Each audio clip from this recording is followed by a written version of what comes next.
Hi everyone. Really excited to be live with Sarah Ward. Start us off with an introduction to yourself and your book, Sarah. Yeah, hi. So I'm Sarah Ward. I'm a crime writer, and The Vanishing Act, which was out yesterday, is I'm trying to think how many books I've written. It's my 9th book, but it's the 3rd book in my Mallory Dawson series, which is set in West Wales, which is where I live in Ceredigion. And this one is set within a forest. So so I've written a series set in the Peak District where I used to live, and then 2 Gothic novels as Rhiannon Ward, and now I've got this new series with Mallory Dawson, an ex-Met police officer who's now living in West Wales, and The Vanishing Act is the 3rd book in that series. Yeah, I've been a big fan of the series so far. Oh, they're often set like with a close focus on a family, aren't they? Is that a deliberate choice that you sort of kept them?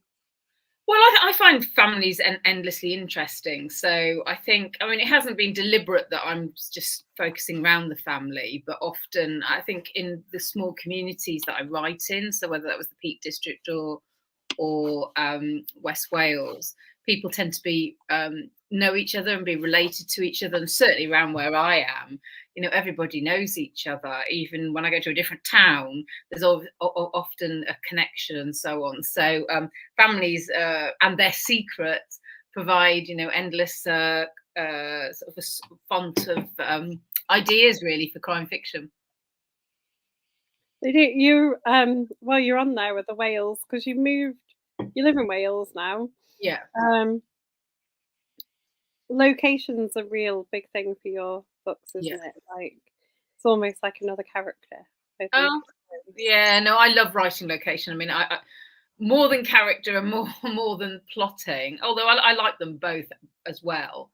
But I love writing about setting. I've got I love visiting places. I do a lot of family history, so I go to the places where my ancestors lived and so on. So it's in Wales. So it's really like an important element to it. And I try and mix the fictional with the real. So my first book, The Birthday Girl, was set on a fictional island that based on a real life island off the Pembrokeshire coast called Caldy Island, and it's really, really well known if you're Welsh. It's you go for day trips from Tenby, and then you go out there, and there's a monastery on the island, and so on. And I fictionalised it for my first book. But then for my second book in the series, The Sixth Lie, I use St David's, which has the big cathedral and is really, really famous. And lots of people recognise it from visits and holidays and so on. But for my third book, for The Vanishing Act, I use a much, much less well-known place called Brecha Forest, which is a forest. It's a historic forest, a really old forest, a bit like the New Forest in England. It's historically it was called the Glyn Coffey Forest, and then it was cleared, and my ancestors were tenant farmers on the land. And then after the First World War, it was reforested to try and replenish all the wood supplies. And it's now full of really tall pines, which are totally non-native to Wales. But it is still got this sort of eeriness, this picturesque feel to it. And I really, really wanted to use it as a setting, because I think when you're writing crime fiction, setting can add tension to it in its own way. So it's not just what the characters do or what the plot throws at them. You can also use scary settings like an island or a forest to add the tension. And there's that a thing. So because you write Gothic literature as well. Yeah. Is that a thing because that's the thing, if you think about it, that really good Gothic literature does really well, using the setting and to add the tension. Is that a thing you think you've got from doing that, or? Yeah, I think so. I think before I wrote my Gothic novels, I think I was putting Gothic into my crime novels, but just not realising it. So my 4th Peak District novel was called The Shrouded Path. And it's set where 6 schoolgirls go into a tunnel on the Monsell Trail. So it's an old railway tunnel, and only 5 come out. And that's quite Gothic. Tunnels are Gothic. It's this idea of liminal spaces and so on. But I don't think I realised I was deliberately being Gothic until I started researching Gothic for my Gothic novels. But now I definitely know I'm putting Gothic elements into my book. So one thing about setting is this idea of decay, so decaying places. And although I don't really have that huge amount in my novel, there is this sense that places aren't what they immediately present themselves as. I think that's what it is. You know, sort of houses have their own hidden history that you can unpick while you're also trying to solve a murder and so on. So this one, I mean, they're hard to sort of dig really into, aren't they, without giving away a spoiler? But give us a little bit about what this one is about. So the basic scenario, and it's the scenario that I started off with when I was writing, is that it's got a Maria Celeste set idea. So Elsa, who was a character in my first book, she in the hotel in my first birthday girl. Elsa is the cleaner in the hotel. She's young. She's she's 17 there in that book, and she's the cleaner on the island. And she really bonds with Mallory, my detective, in that first book. And then she's not in the second book, but she is now working as a cleaner on the mainland, and she goes to a holiday cottage called Pant Mynog. Was called Pant Mynog, which is the historic Welsh name for it. And she's amazed because it looks like the family should be somewhere. There's a kettle boiling on the Arga, there's sandwiches half made, there's, you know, a cup of tea half drunk. The family have looked like they've just literally popped out.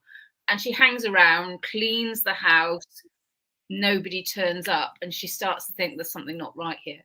And she calls Mallory. And Mallory, who is a civilian investigator, so she's employed by the police, Paris police, to help with inquiries. She goes to Harry Evans, who's her old boss, and says, I think there's something weird, you know, going on in this house, but maybe they'll just come home. Maybe they've just rushed off to the beach or so on. And Harry realizes that Pant Mynog is the house he investigated 20 years earlier, because two girls were pretending there was a poltergeist there. It was like a fake haunting, and he knew they were messing around. So it's not a ghost story. It's Harry recalling a case where two girls were pretending the house was haunted. But suddenly it all ended when one of the girls was seriously injured with scratches down her face, and he's known there's been something malevolent in real life, nothing supernatural, but never got to the bottom of it. And it looks like it's all starting up again. Fantastic. That seems, there's because there are stories like that, aren't there? Like real stories where people have gone missing. I'm trying to think if there was like a lighthouse where that happened, like people went missing. There is. Yeah, I think one of the lighthouse keepers went missing, didn't they? And then they decided he was drunk. Oh, wasn't he drunk and killed another lighthouse keeper? Something like that.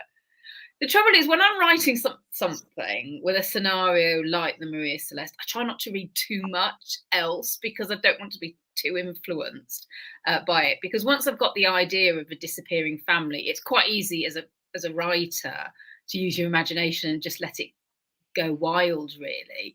So although at the same time there has to be a rational explanation, there has to be a reason why they've suddenly fled. So I didn't read too many real life cases, although I, of course, you know, like most people, kept calling it the Marie Celeste, because that's how I knew the ship as the Marie Celeste, but it was actually called the Maria Celeste.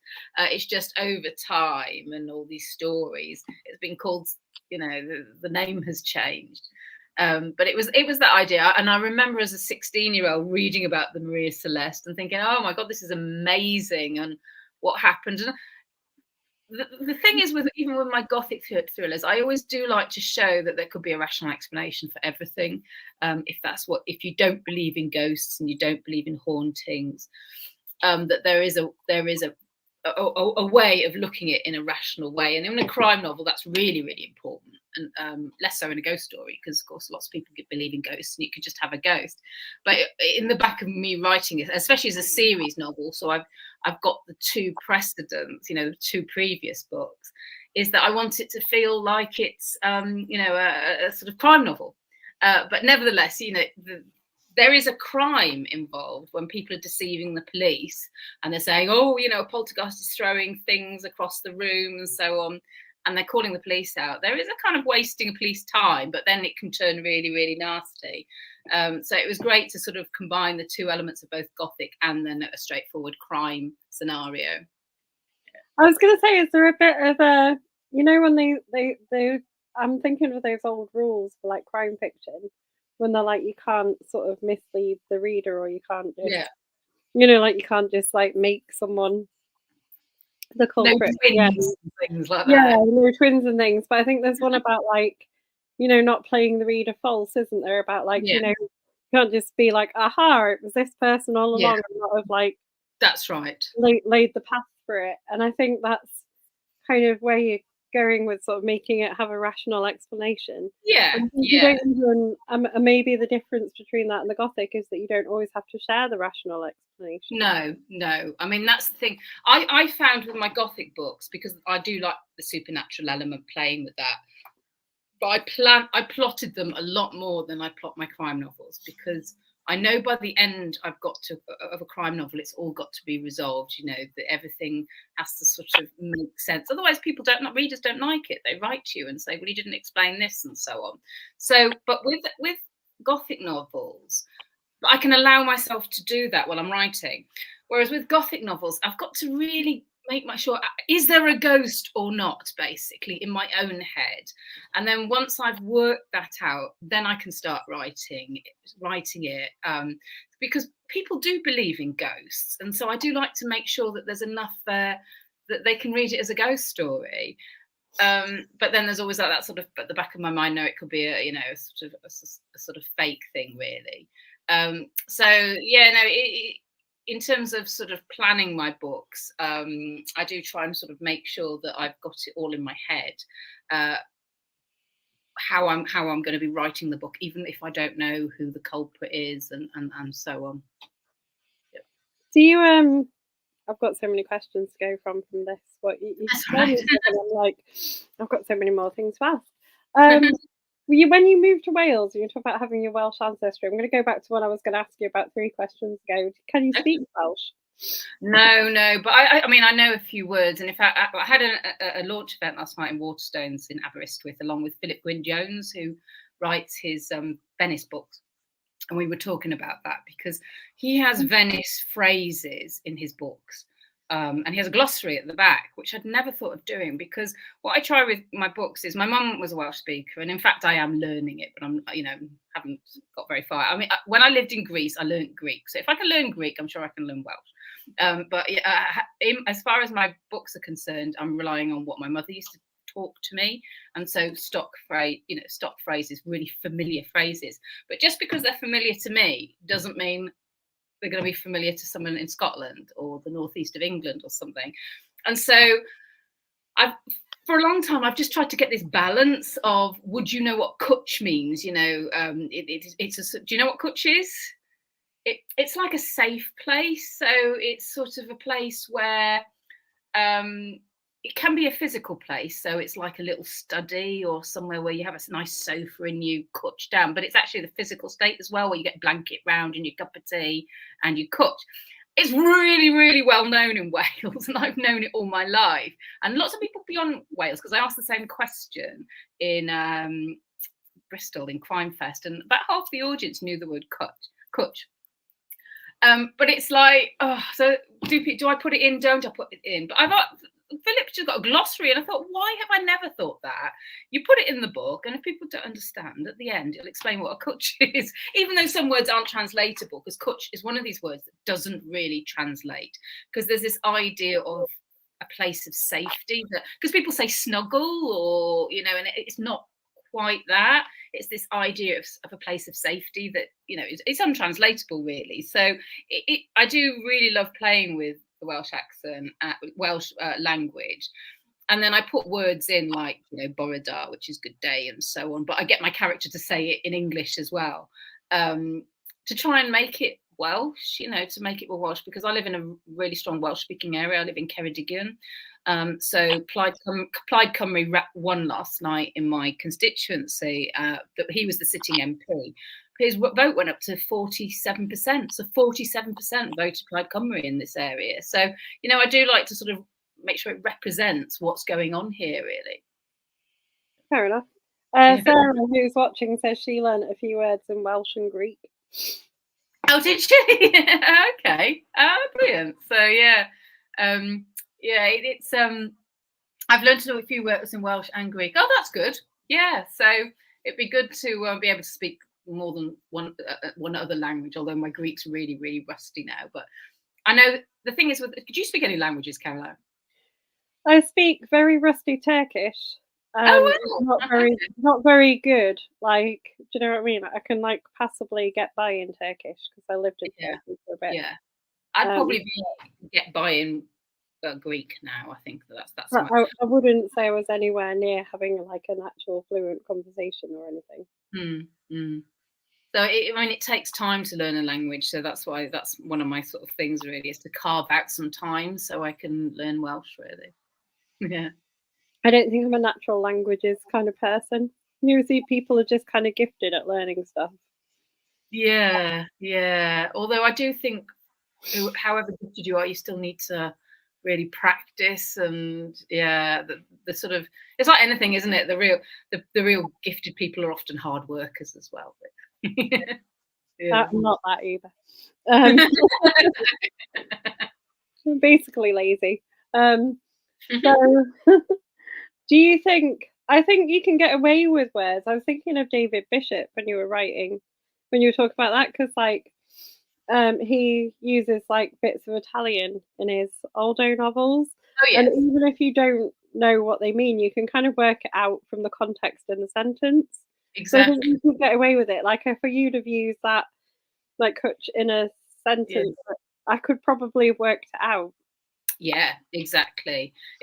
Well, it's my thing about novels and literature anyway, is that when I was growing up without the internet, that I used to read things and I didn't know what they were. So, for example, when I first read Judy Blume as a teenager, she used to talk about bangs, as in a fringe. I had no idea what bangs were, but I worked it out. That there wasn't an American dictionary or anything.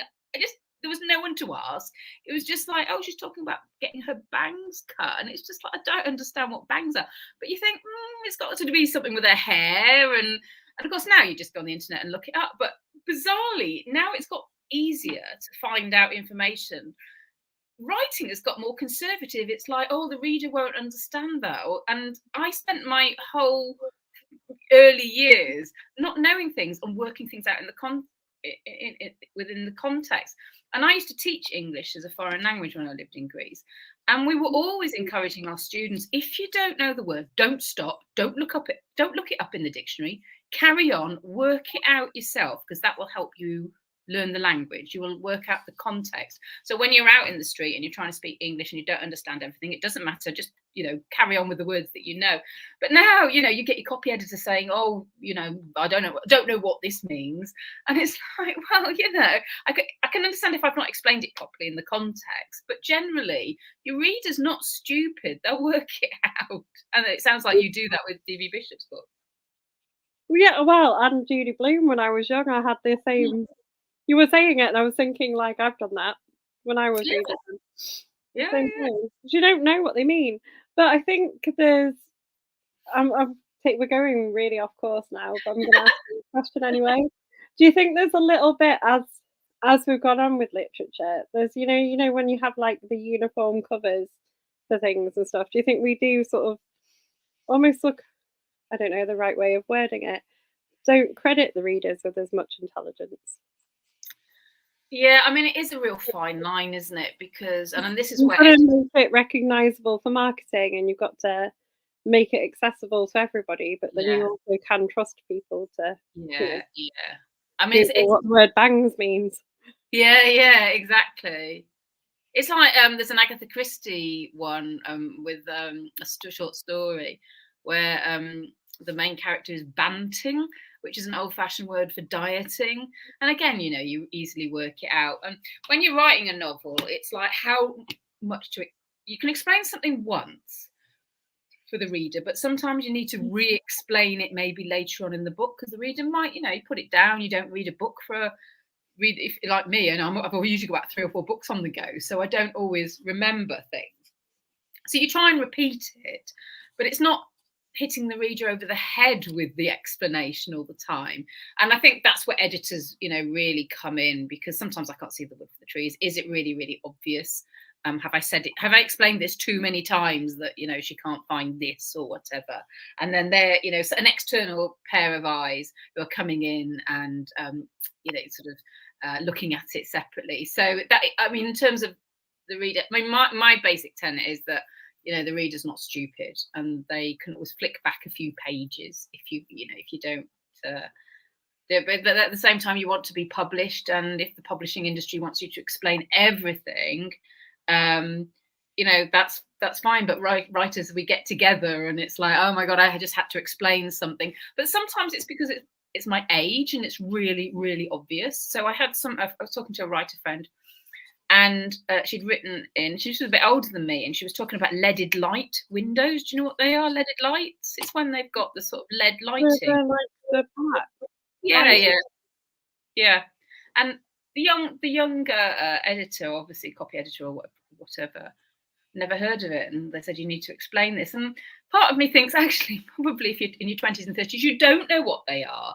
And in that instance, maybe you should explain them a bit differently. You do have to appreciate that you're sort of a product of your own upbringing and age and so on. So I'm quite relaxed on things, And regions as well. I had a chat with Katie Massey a while back.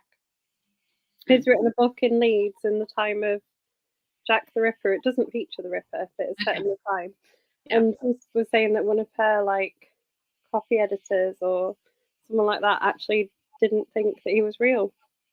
Just thought that on TV was not Jack the Ripper, the Yorkshire Ripper. Oh, the Yorkshire Ripper. Oh. Thought that they were a made up. It was a fictional show that had been on.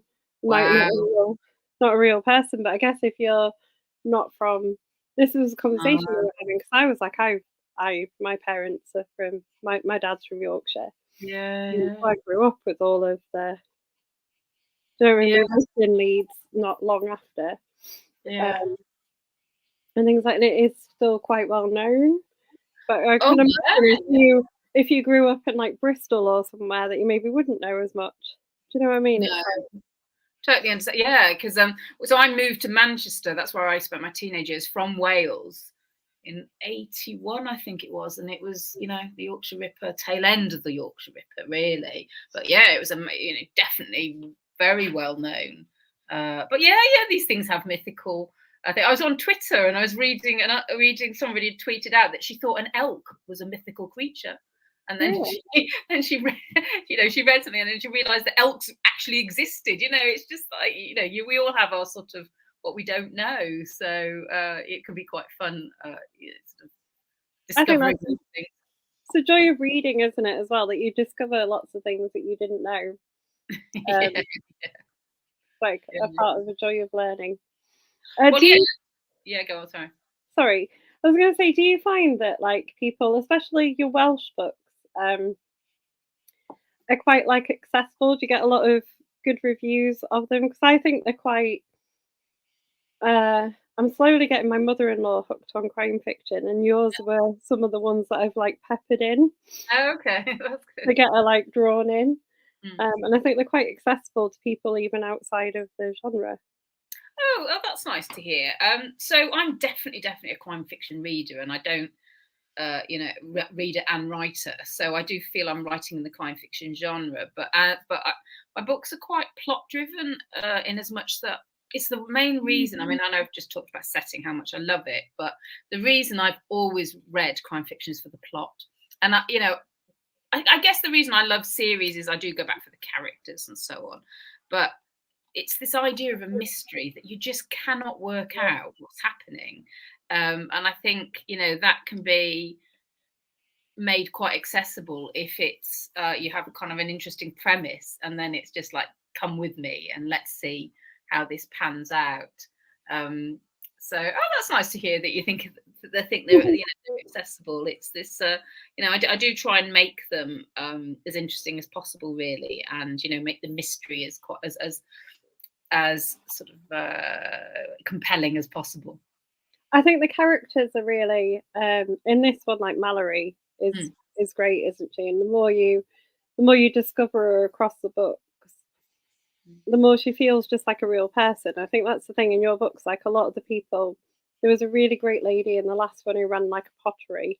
Oh yes, yeah. And I can still sort of like feel like she's a tangible person. Like you could go to her pottery and like meet her. Do you know what I mean? It sounds silly, but like I think that's a really important thing in fiction across the board, and I think it's the thing that you sort of achieve really well. Oh, thank you. Well, with Mallory, characters.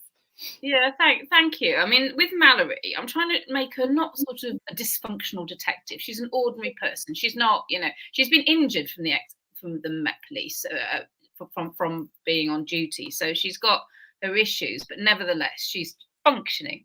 But like a lot of people, she's kind of not on a downward spiral, but things are quite difficult for her. So in West Wales, a bit like in the Peak District, actually, where I live, but it's accommodation is really hard to get hold of. And so in the first book, she was a night manager at a hotel. So she lives within the hotel in a room, actually out just slightly outside the hotel.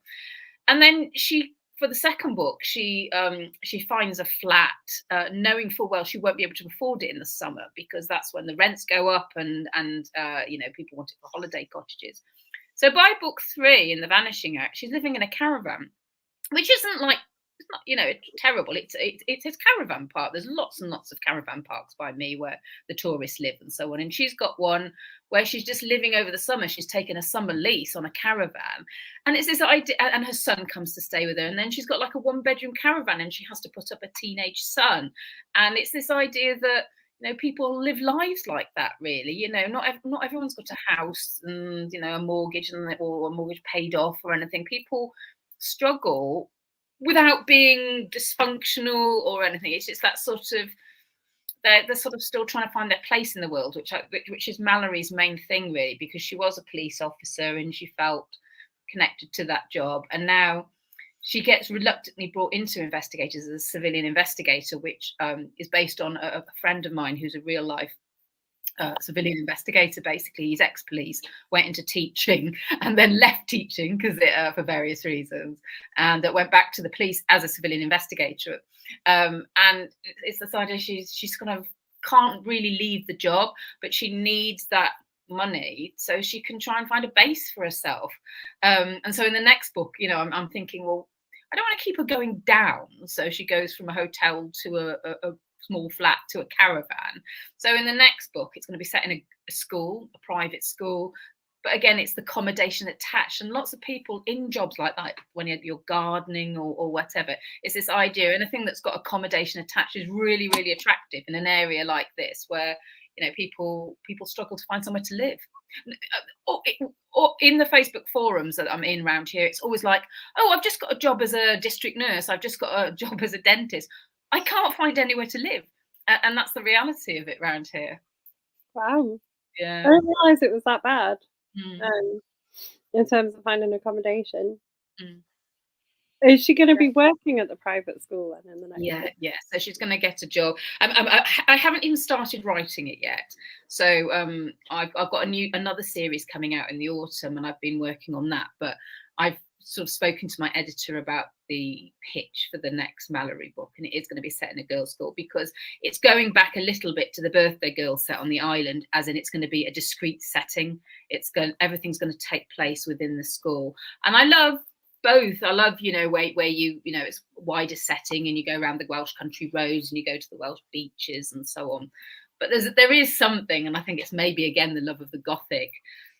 There's something about an institution or a large house and something where you can do so much within the confines of that building. So Mallory is going to be working in the girls' school, and things are going to happen. I don't know if it's going to be all girls' school. It probably is going to be all girls, but it could be a mixed school. I haven't quite nailed that bit down yet. Some wild stuff can happen in schools anyway. So. Yeah. Well, I've taught on and off in schools, and it is themed throughout my books actually that children can be brutal as well. Although the plot I've got in mind doesn't involve the children; it's to do with adults. But they're really, really interesting places. We're going to circle back around to what you were saying about plotting. You said you plotted the Gothic books a lot more than the crime books. So what do you do when you start off with a crime book? Do you start with like the characters, the crime, like the location? What's kind of like the jumping off point? Yeah, so because it's a series, I have the characters, which makes it much easier to write. So I write for Canelo, I write 2 books a year, and I wouldn't be able to do that with a standalone. I just, creating characters from scratch takes a long time for me. So I start off with I've got the characters anyway, and I've usually got a setting. So I want it to be a different setting to the previous book, and I've got a premise, so something that happens. So in The Birthday Girl, my first one, the idea was there was a poisoner on the island. I wanted to write about poisons. I'd been doing loads and loads of research about poisons. And that's all I start off with. There's a former child poisoner on an island, on a Welsh island. And in the second book, it was this idea that a child goes missing on New Year's Eve and there's a secret, and everybody has kept a secret amongst a group of friends. And with this one, it was this idea of it's set in the Brecon Forest, so I really wanted a forest setting. And then it's the plot of the Maria Celeste, a family have just fled, and it's really, really confusing. And that's all I start off with. And then as I'm built, you need quite a strong opening, especially in commercial fiction. So you think of a really strong first chapter. Then you sort of bring in the various characters, because I write from 2 points of view: Mallory's point of view, and then the detective, the Douglas Powys police DI. So you have him as well. So I decide who's going to be talking about which point of view for each chapter. And then I just write it. And as I'm writing, I try and make sure there's pulse points and so on. And then when I get to the end, I don't have as rough a first draft as you might think, even though I haven't plotted it, because I've been thinking about it as I go along. But as I get to the end, I'm beginning to think, oh, this isn't going to be right in much earlier on. And my second draft is where I really try and sort of nail it, get the complete plot sorted. But by the end of my first draft, I've really thought about it as I go along. So that would be my preferred way of doing it, and it's definitely how I like to write. But occasionally, like when you change publisher or for various things, you sometimes have to write the whole synopsis out, and you have to sit and work at it. And I never thought I'd be able to do it because I only write as I go along. I only plot as I go along, but actually I've done it, and it's not terrible. It's just not my favorite way of doing things. It feels, and when I'm then writing the book, having written the whole synopsis, I'm just going off piste everywhere. So it's almost like, what is the point of doing a plot? Because I just want to change it as I'm going along anyway. That makes sense. And I think if you write the way that you enjoy, you're going to end up with more enjoyable fiction for the reader as well. Yeah. And when people say, "Oh, I knew by chapter 10 it was them," it's like this. I don't know how you can do that, because I definitely didn't know by chapter 10 that they were, but the killer or whatever. Although I probably have gone back and sort of woven things into it. But there's no one way of writing. And when I do an event, somebody asked me a similar question last night, and she was a writer, and I was saying that this is the way I do it, and it's what works to me, because at the end of it, I've got to try and write a book, and they're not that easy to write. So the way I write the book is the way I can get to 80,000 words or 85,000 words, and it's all down. But if there's a better way for you, you do it that way, because lots and lots of writers plot. I went to see Joe Nesbo at an event, and he writes 40 pages worth of synopsis before he writes it. I mean, that's, quite a lot of a book, really. So whatever works for them is the way to do it, really. Exactly. And I don't think you can tell, having read a lot of crime, you can't necessarily tell at the end the person who's written the 40-page synopsis or the person who's written it as they've gone.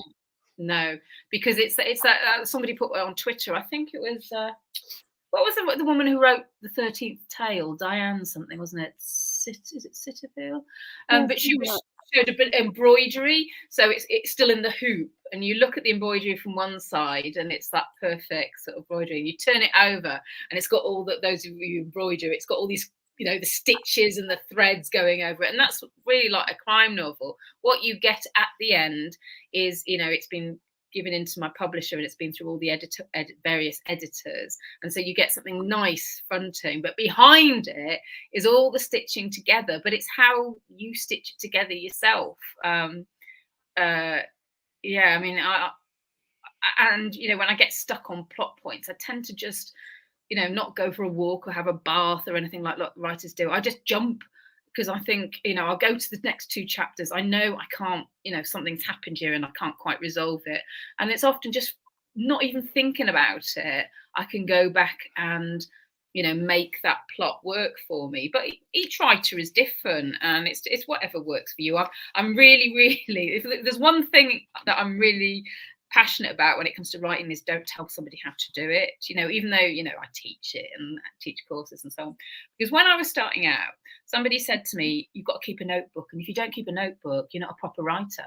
And I have never kept a notebook. And the only notebook I've got is where it's got my shopping list and, you know, various things I need to do. But it's not, you know, it's not, everything's in my head. I don't need a notebook and so on, and I don't, you know, write huge.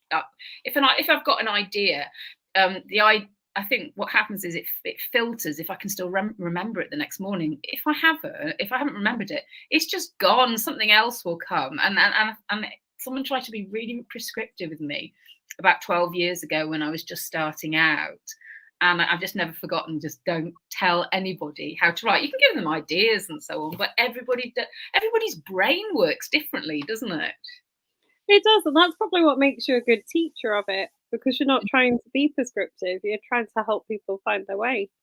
Yeah, no, yeah, and I do enjoy reading tips for writing, and there's some really, really good ones about, but I think there was a writer, I think it was Anne Enright, and she said, you know, writing. I remember her reading her when I was living in London, and she said, you know, writing's really hard, and you don't make much money from it. So if that's what you want to do, you make sure you live a sort of lifestyle, you know, that will help support, you know, the fact that you're writing, which can often be, you know, a lot of work for not very much money. So it isn't like living in major cities. And I've always kept that in my mind, is that, you know, I've chosen to do this, and it's, you know, good advice to sort of think, you know, if I choose to do this, it's why there's loads of writers around here. One of the first things when I moved here, I went into my local bookshop called Wisco Bookworm in Aberavon, which are really, really great.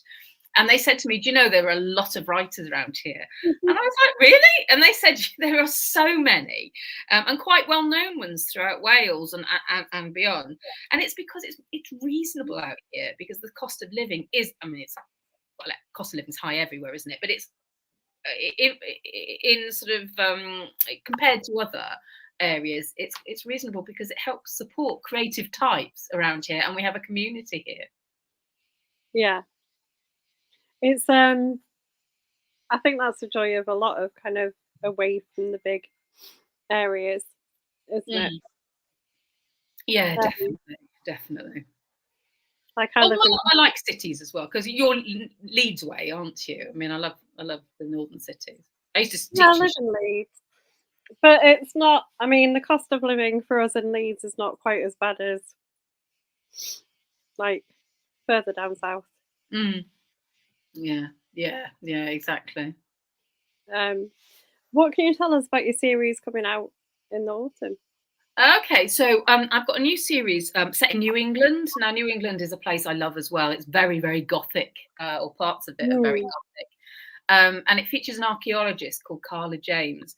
And it came from an idea with, so a friend of mine is called Sarah Tarlow, and she's an archaeologist. She's professor of archaeology at Leicester University. And she's got the same agent as me. And she'd written a memoir about, about something that happened in her life, called The Archaeology of Loss, which is really, really great. And I got met her with my agent, and I said, you know, and there were various sort of chatting about the possibility of me writing a book with featuring an archaeologist. And I don't know enough about archaeology to do it on my own. So Sarah said, well, I can, you know, help you out with the archaeology bit. So I've written the book, but she's acted as my consultant really to bring out the archaeology, and it's about an archaeologist who's British, who goes out to a very exclusive New England college, and women have been disappearing over the previous years. And she begins to see a pattern, because the thing about archaeologists is they see patterns in the landscape. And she sees a pattern of what's happening, but no one would believe her. And it's much darker than my Welsh series. So I sort of really bring in the Gothic in that. But there's also a Welsh element, because in Wales, we have a lot of things to do with ritual house protection. So things that people put in their houses to protect yourself from the devil, even though you then go to church on a Sunday, but sort of religion and more pagan practices go hand in hand. And so there's this element of daisy wheels and witch bottles and so on that people have been using to protect themselves. And it was brought out with the early settlers. That has an element to what's going on in New England. So that's my thing. I've got the cover. Hold on, I'll show you. Oh, this is the proof. So it's called Death Rites. Oh, there it is. And it's so it's a slightly different sort of cover to my Welsh books, and it's out in October. And I've just finished the second in that series, so I've written two, one after each other. I don't know what the publishing timetable will be. So the idea that I can sort of write my Welsh books alongside that series as well. That sounds amazing. I think that's like a really interesting. It's a bit like building in like the little element of the supernatural, isn't it, into this book? Yeah. That sort of, there is that mix, and I think religion kind of adopts it in as well, doesn't it, to make people come over to the church. That sort of adoption of little bits of pagan. Completely, yeah. So the church has taken throughout history, the church has taken on pagan practices and pagan feasts and so on, incorporated it to bring the people along with them. But also, even now, when I was growing up, so my mother was a Welsh speaker, she was chapel and so on. So she and I've been with the Welsh Independent Chapel, Welsh speaking. But she was very superstitious, and we used to, there were lots of things, don't put shoes on the table, and all these things, because they're not mutually exclusive in lots of communities. So even now, you can go to church and also have a sort of a protection by your door, and I see it all the time. And in Wales, there's often sort of things that have happened, other things that have done that are really interesting. Like you go to a house and there'll be a window with scorch marks around the window, and that's where people have held a lit candle, not now, but maybe 100 years ago, to protect the house from malign spirits, because the idea that burning helps keep them away. There's so much, when people hide shoes behind fireplaces and witch bottles in cupboards and so, with lots and lots of things in it. It's just fascinating. Once you disappear down that rabbit hole, you just can't get out of it, really. Is things like that sort of fascinate you? What drew you into bits of the Gothic literature? Sorry, say that again. Sorry. Are things like that fascinate you? What drew you into doing the Gothic literature? Yeah, definitely. Well, what drew me into the Gothic was I wanted to write some supernatural. I think that's what it is. And my crime novels don't have supernatural in them. They have, it could be like the fake haunting. I'll bring that in, or it could be about the witch bottles, which are kind of not supernatural, but there's a sort of element of supernatural that other people believe in. So they do have elements of it, but for my Gothic novels, I wanted to write ghost stories, so that were ghosts in it. And then I made the characters so the Quickening, which was my first Rhiannon Ward book, is the only book I've written from the first person. And I really enjoyed it. It was completely different, because I write from the third person usually, because I wanted to get inside the head of the character and get the reader inside the head of the character. And the idea was, you decide if she's seeing these things, or whether it's something, if she's hallucinating it, or whether there is something external that she's seeing, a ghost and so on. So that's what I just wanted to write supernatural books. And then after the second book, I didn't have another story in me. With crime, I've always got something like, oh, I want to do this. Like, I really want to write something at a girls' school. And for the second Carla book, my second archaeology book, I really, really wanted to write about hazing, these like initiation rites that students undergo in university. So I've often got crime stories in the back of my mind. After The Shadowing, which was the second after the second Gothic, I thought I actually don't have another ghost story, and I still don't really. So if another ghost story popped in my head, then I would write it. But it's Gothic only for me. It's the supernatural that I'm really, really drawn to. Yeah, we've got Valerie going next to a private school.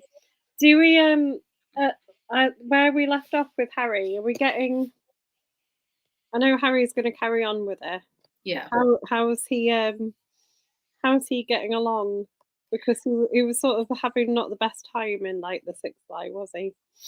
No. So Harry has been diagnosed as diabetic.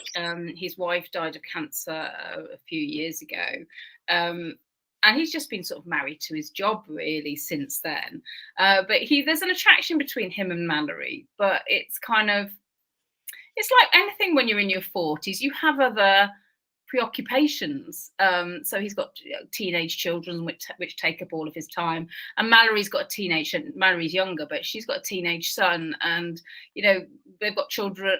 Both got children. They both got different issues with their. Mallory's got an issue with her ex, and so on. So with Harry, I do see him as a professional. He's not a dysfunctional detective, but I suppose I do in The Vanishing Act. I do sort of play a bit more with a relationship, but I haven't decided how that plays out really, because lots of people who were working as colleagues are attracted to each other. It doesn't mean anything's going to happen, so no, we'll see about that. But you'll get people who are invested in their relationship, won't you, who want to know how it's yeah. In fact, last night I signed someone's book, and she said to me, this was about my Peak District novels, and she said, oh, I loved them, but she said Connie Childs, who was my main detective, she had a relationship with someone called Palmer, but only for like one book really. She said, oh, it really put me off, and I said you should have carried on, because it never went anywhere. He was married, and his wife got pregnant, and so he dumped Connie, and that sort of was the end of that really. But you feel like saying to readers, just carry on with the thing, because I'm trying to reflect real life, that not all relationships pan out. They ebb and flow often. Yeah, I guess so. Would you like to see them together, Harry and Mallory? I don't know actually. I don't know that they necessarily bring out the best in each other. I think they're good friends, but I think they may be good friends. Yeah, I agree. I agree with that.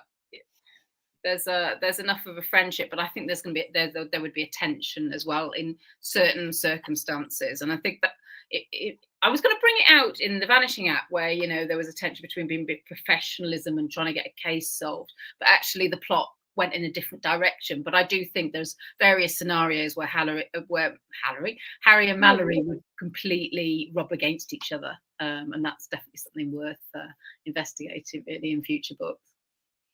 It's one of those interesting dynamics, isn't it, between kind of like people of the opposite sex working together.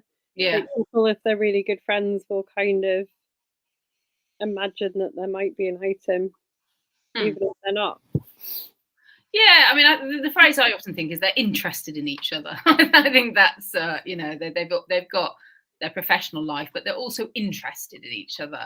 But how that develops is a bit like real life. Sometimes you're interested in somebody, and it doesn't go anywhere. But they're both unencumbered, so I think that's quite useful in terms of sometimes it's useful, and sometimes it's not. But so in my New England-based series, Carla is completely unencumbered, but again, she's falling for somebody who's not free, and that has its own dynamic. also. So there's different ways of playing with characters and the situations they find themselves in, really, to keep the tension going. Have you had a trip to New England for research? So I've been to New England lots of times, but not recently. I haven't been on a plane since COVID for various reasons, mainly because I moved house and I moved to Wales, and it hasn't been sort of holidays haven't been a big thing on my mind. But I'd love to have a research trip out to New England again at some point.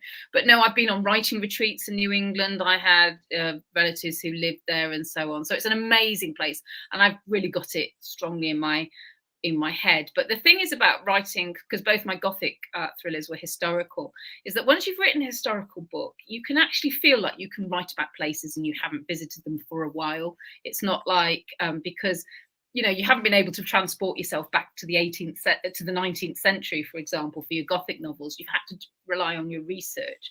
And so that really helps with settings. And I also find that the distance really helps as well. So I wrote my first book set in the Peak District when I was living in Greece, in Athens. And I wrote my first Welsh book when I was still living in England. The distance really helps. It doesn't really go against you what you hear, because there's lots of benefits of living in Wales, and especially when it comes to promoting your books. But I don't have a problem writing about somewhere I'm not living in or haven't been to for a while. You didn't have a problem recreating like the history, like the past either, in the Gothic books? No, you just got really like a kind of book you would buy from the time. Yeah, no, definitely. I mean, I love getting into the mindset of a particular place and so on. I love revisiting New England. And actually, because it's set in a college, I was working in a university when I wrote the first archaeology book, the first Carla book, Death Rites. And that really helped. I was in the whole sort of mindset of undergraduates and all the stresses they have, and all the politics, campus politics and so on. So that was as important as actually being in New England. It was this idea of sort of an elite university, really.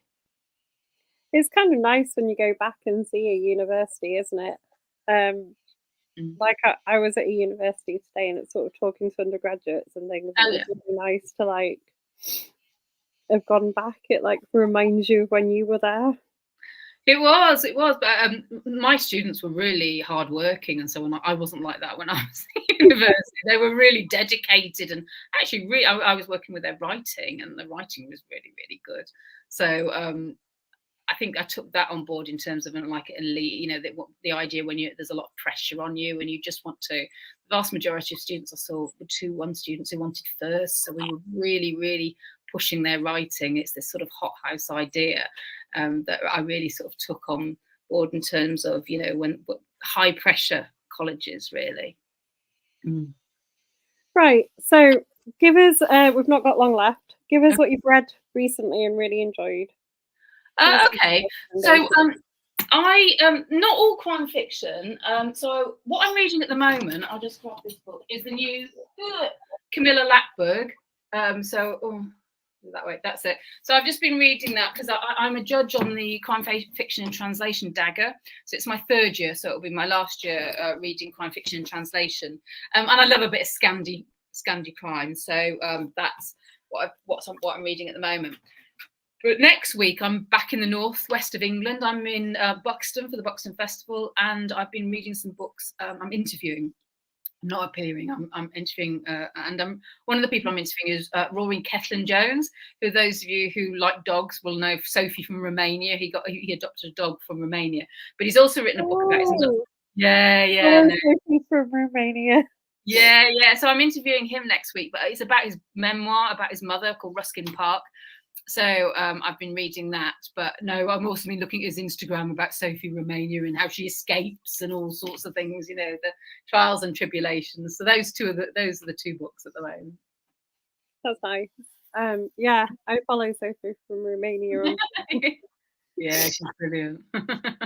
Sometimes you just need something heartwarming on your own. Oh yeah, she's gone for a walk. When she first went for her first walk, I was like, oh my god, my day is made. She's walking out now. Yeah, it's brilliant. So Are you just doing is it a panel or just? I'm interviewing him, so they're one-to-ones. I'm also I'm interviewing like a writer who writes about walking as well. So it's a mixture of things. It's not a crime festival. And then the summer, every summer in August, I only read what I want to read, which sounds terrible that I don't want to read these. I do want to read them, but I'm reading them for work. But in August, I have a pile of books that I just want to read because I've picked it up and I fancy it. So I've got a whole pile. I won't go through them all, but I'm just going to be working my way through that.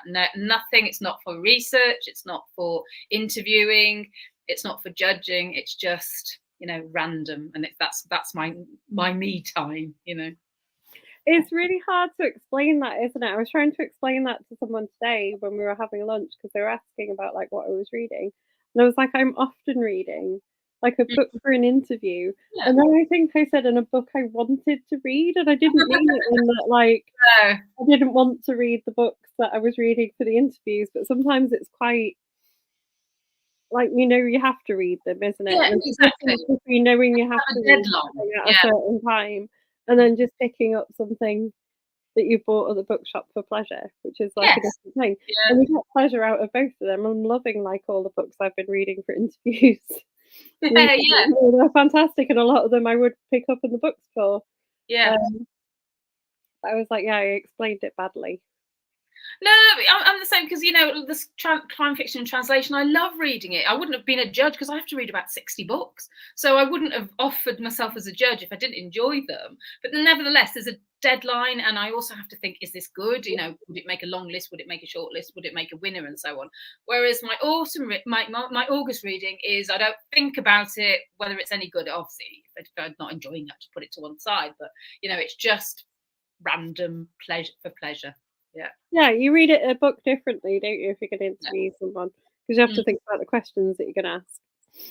Yeah, definitely. And because I do a lot of interviewing, I'm always like, I try and with you today, Caroline, is make sure I give a sort of full answer, because there's nothing worse when you ask a question and the author answers in about 3 sentences. I'm like, oh, okay.